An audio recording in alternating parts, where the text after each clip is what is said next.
Malabar special முட்டை சுரக்காய் recipe எப்படி செய்யறது தான் பார்க்க போகிறோம்.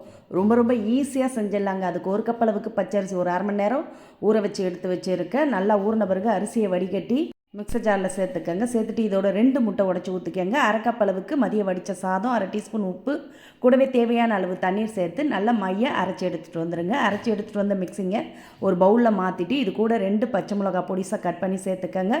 சின்னதாக ஒரு கேரட்டை துருவி சேர்த்து மாவோட கலந்திங்கன்னா மாவு ரெடியாக எடுத்து இந்த மாவை ஊற வைக்க வேண்டியது இல்லைங்க. உடனே சூடான எண்ணெயில் ஒரு கரண்டி அளவுக்கு மாவை ஊற்றி பொரிச்சு எடுத்திங்கன்னா நல்லா ப்ளஃபியாக உப்பி எலும்பி வரும். இன்னொன்று ஊற்றிக்கலாம். நீங்கள் ஒரே இடிலே 2 3 4 கூட ஊற்றி பொரிச்சு எடுத்துக்கலாம். எத்தனை ஊற்ற முடியுதோ அத்தனை ஊற்றி பொரிச்சு எடுத்துக்கங்க.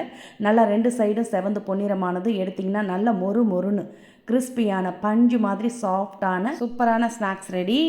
டீ காஃபியோட 2 சாப்பிட்டாலே போதுங்க. வயிறு நல்லா ஃபில்லிங் ஆகிடும். நீங்களும் இதே மாதிரி இதே அளவுகளோட மாலை நேர உணவாக செஞ்சு கொடுங்க.